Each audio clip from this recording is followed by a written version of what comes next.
બંનેની કક્ષા સમાન હોય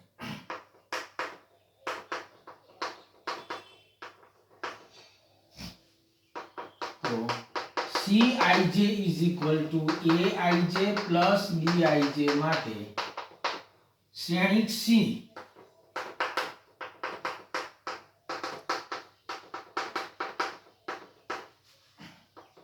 A તથા B નો સરવાળા શ્રેણી કહેવાય છે. એટલે કે શ્રેણિક C is equal to શ્રેણિક A plus શ્રેણિક B થાય છે. અહીં આગળ બે શ્રેણિકના સરવાળા માટે ખૂબ જરૂરી છે કે આ બંને શ્રેણિક સમાન કક્ષાના હોવા જોઈએ.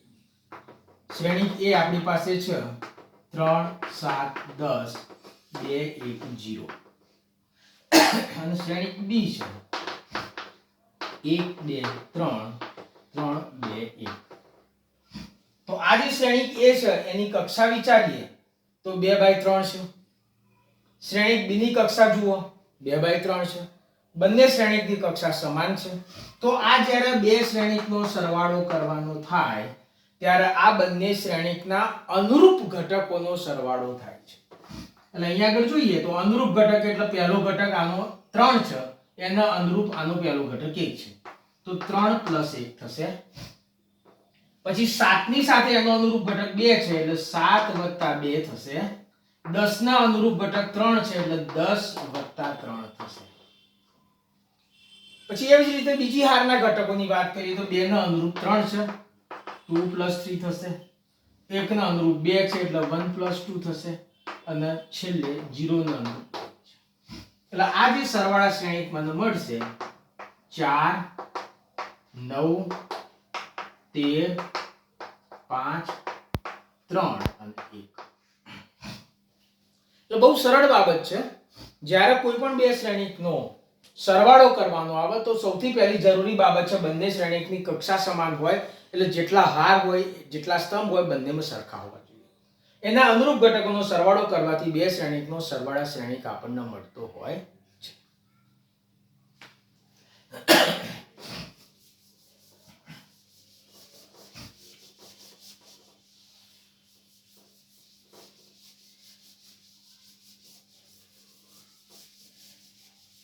હવે આગળનો મુદ્દો લઈએ છે શ્રેણિકનો અદિશ વડે ગુણાકાર.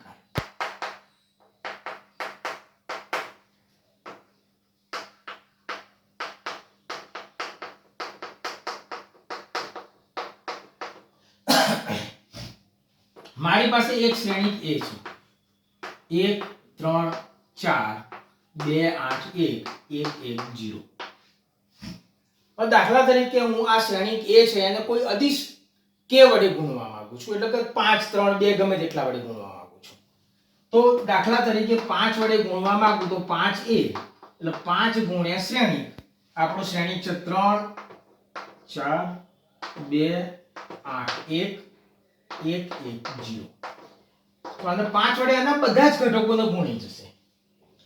5 1 5 5 તરી 15 5 ચોક 20 5 દુ 10 5 અઠ્ઠા 40 5 1 5 5 1 5 5 1 5 5.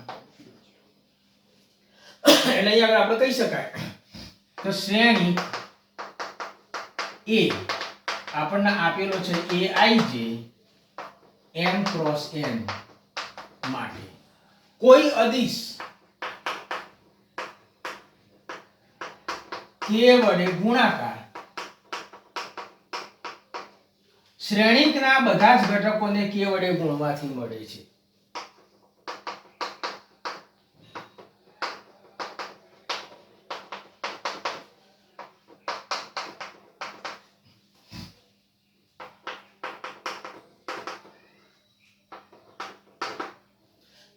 એટલે અહીંયા આગળ વાત કરીએ શ્રેણિક A બરાબર જો Aij m × n હોય તો Ka = k ગુણ્યા શ્રેણિક Aij m × n. એટલે આ k વડે આ બધા Aij ને ગુણી જાય એટલે Kaij m × n થાય.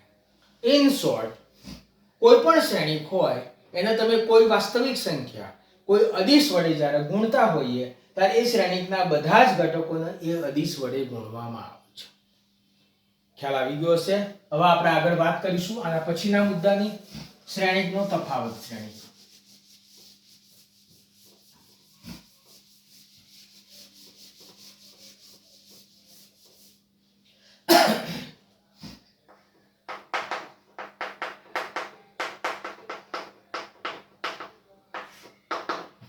બે શ્રેણિકનો તફાવત બાદબાકી કેવી રીતે શોધી શકીએ છીએ?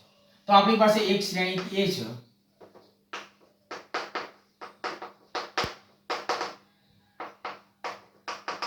Aij m ક્રોસ n, અને શ્રેણિક B છે Bij m ક્રોસ n. બંને શ્રેણિકની કક્ષા સમાન હોય.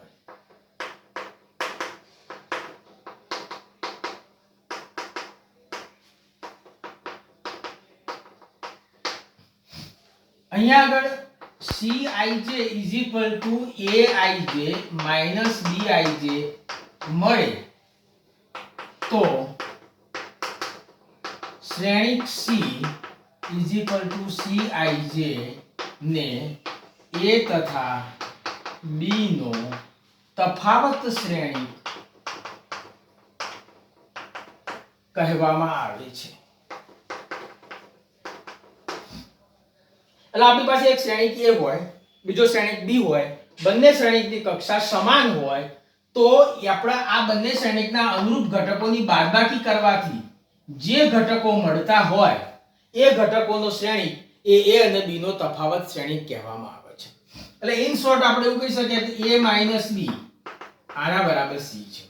તો આ જે A minus B છે એટલે A plus minus 1 into B. આ -1 અદિશ છે. એટલે કે કોઈ પણ બે સદિશનો જ્યારે તફાવત શ્રેણિક શોધવાનો હોય તો આપણે શું કરવાનું? જે બાદબાકી વાળો શ્રેણિક છે B એને -1 વડે ગુણી અને પછી બંને શ્રેણિકનો સરવાળો કરી દેવામાં આવે છે. એક શ્રેણિક A છે 12 18 10 15 20 5 7 10 12. બીજો શ્રેણિક B છે 1 2 3 5 7 8 10 11 8. હવે જ્યારે આપણે A અને B નો તફાવત શ્રેણિક કરવો હોય A minus B તો આપણે શું કરીશું?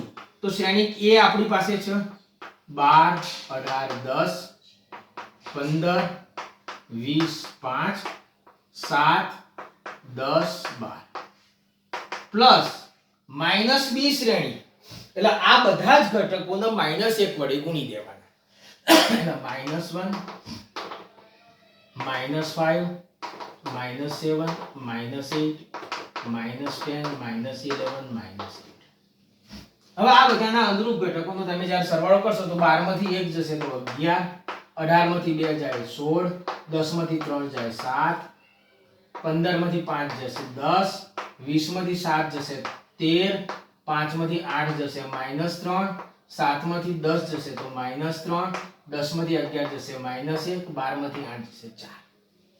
તો આ પ્રમાણે બે શ્રેણિકનો તફાવત શ્રેણિક વિચારી શકાય છે. ટૂંકમાં જે બે શ્રેણિકનો તફાવત કરવાનો હોય એ બંને શ્રેણિકના અનુરૂપ ઘટકોની બાદબાકી કરવામાં આવે છે. હવે આપણે વાત કરીશું સરવાળાના ગુણધર્મો.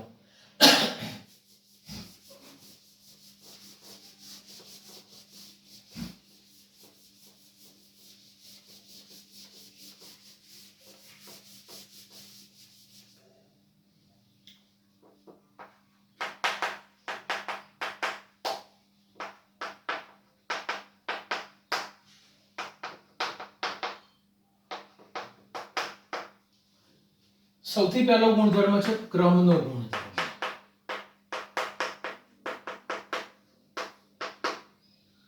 અહીંયા આગળ કહી શકાય કે એક શ્રેણી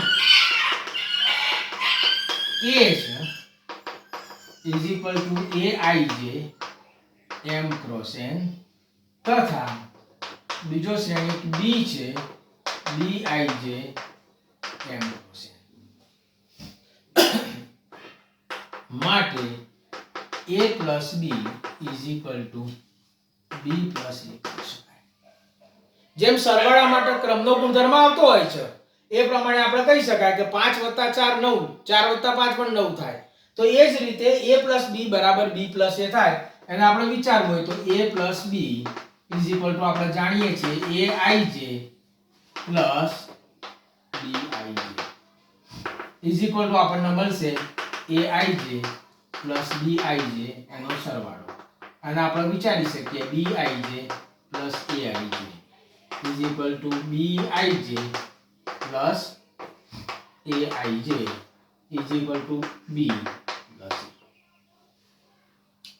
બહુ સરળ છે. આ સાબિત કરવાની કે બીજું કંઈ કરવાની જરૂર નથી. ઇન શોર્ટ, બે શ્રેણિક આપેલા હોય, બંને શ્રેણિકનો સરવાળો શક્ય હોય તો શ્રેણિક a + b કરીએ કે શ્રેણિક b + a કરીએ, કોઈ ફરક પડતો નથી. સરવાળા માટે ક્રમનો ગુણધર્મ સાચો છે. એના પછી બીજા ગુણધર્મની વાત કરીએ.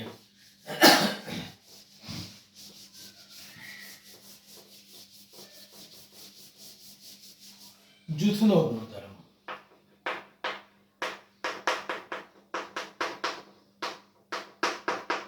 તો સમાન કક્ષાવાળા ત્રણ શ્રેણીકો A, B અને C માટે a + b + c વિચારવાનું હોય તો તમે કોઈ બેનું જૂથ બનાવો, એનો સરવાળો કરો, એ જે સરવાળા શ્રેણીક આવે એમાં ત્રીજો શ્રેણીક ઉમેરો, એ પ્રમાણે તમે કરો છો તો તમે ગમે તે બેના જૂથ બનાવો, કોઈ ફરક પડશે નહીં. બોલો, સમજ પડશે? જૂથનો ગુણધર્મ શું કહે છે? તો કે a + b નું જૂથ બનાવી એમાં c ઉમેરો કે b + c નો સરવાળો કરી એમાં a ઉમેરો, પરિણામમાં કોઈ ફરક પડતો નથી. એના પછી ત્રીજો ગુણધર્મ વિચારીએ છીએ, એકમ ઘટકનું અસ્તિત્વ.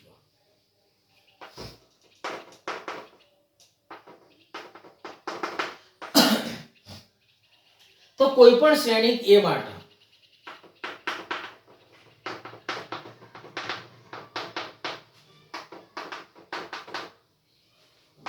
શૂન્ય શ્રેણી O મળે જેથી a + o = o + a થાય. એટલે આપણી પાસે એક શૂન્ય શ્રેણીક એવો છે જે સરવાળાનો તટસ્થ ઘટક છે અને એ સરવાળાનો તટસ્થ ઘટક ગમે તે શ્રેણીકમાં ઉમેરવામાં આવે, સરવાળાની ક્રિયા કરવામાં આવે તો કોઈ ફરક પડતો નથી. આગળ વાત કરું છું વિરોધી ઘટકનું અસ્તિત્વ.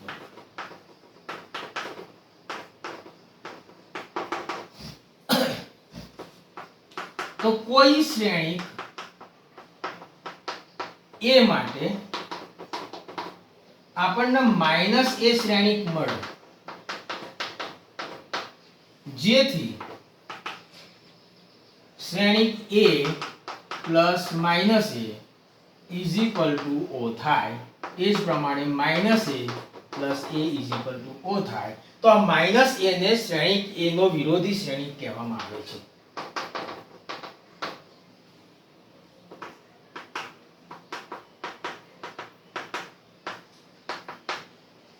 વિરોધી શ્રેણિક કહીશું. તો આ હતા સરવાળાના ગુણધર્મો. સૌથી પહેલો ગુણધર્મ ક્રમનો ગુણધર્મ. a + b = b + a. કોઈ પણ બે શ્રેણિકની કક્ષા સમાન હોય, સરવાળો શક્ય હોય તો a માં b ઉમેરો, b માં a ઉમેરો, કોઈ ફરક પડતો નથી. બીજો જૂથનો ગુણધર્મ, સમાન કક્ષાવાળા ત્રણ શ્રેણિક a b c માટે a + b નું જૂથ બનાવો, એમાં c ઉમેરો અથવા b + c નું જૂથ બનાવી એમાં a ઉમેરો, જવાબ સમાન જ આવતો હોય છે. એકમ ઘટક, જેમ આપણે સરવાળામાં શૂન્ય એકમ ઘટક છે એમ અહીંયા આગળ સરવાળાની ક્રિયા માટે શૂન્ય શ્રેણિક આપણને એવું મળે છે જે શૂન્ય શ્રેણિક કોઈ પણ શ્રેણિકમાં ઉમેરીએ એના પરિણામમાં કોઈ ફેર પડતો નથી. a + શૂન્ય શ્રેણિક + a બરાબર એ જ થાય. એ જ રીતે વિરોધી ઘટકનું અસ્તિત્વ.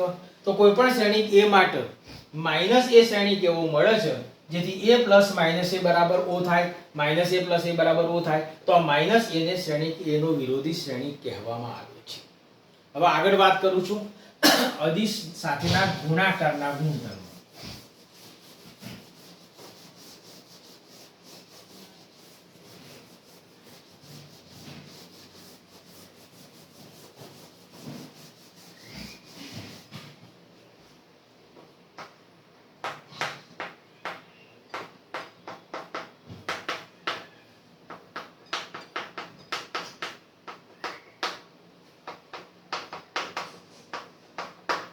તો સૌથી પહેલા વાત કરીએ કે a plus b is equal to ka plus kb થાય અને ચકાસવું હોય તો શ્રેણિક a aij છે તથા શ્રેણિક b bij છે. હવે આપણે વાત કરીએ કે ગુણ્યા શ્રેણિક aij પ્લસ શ્રેણિક bi.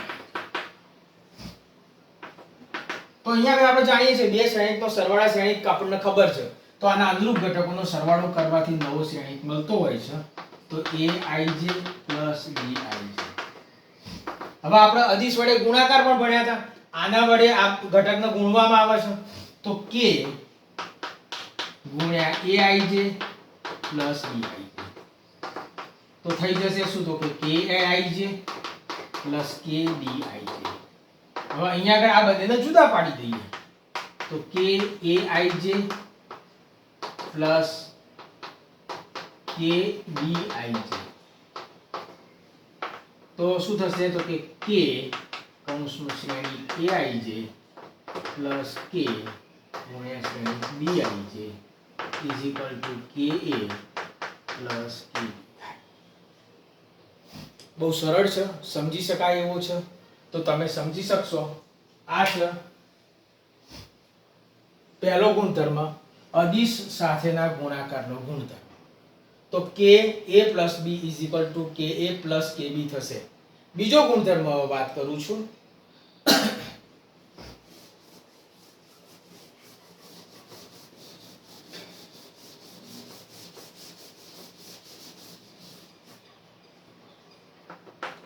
k plus l a is equal to ka plus l.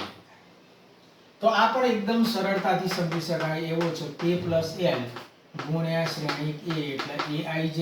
હવે આ k plus l એ જો k વાસ્તવિક સંખ્યા હોય, l પણ વાસ્તવિક સંખ્યા હોય, તો k plus l એ એક વાસ્તવિક સંખ્યા થશે, એટલે આના વડે અહીંયા અંદર ગુણાઈ જશે k plus l ગુણ્યા aij.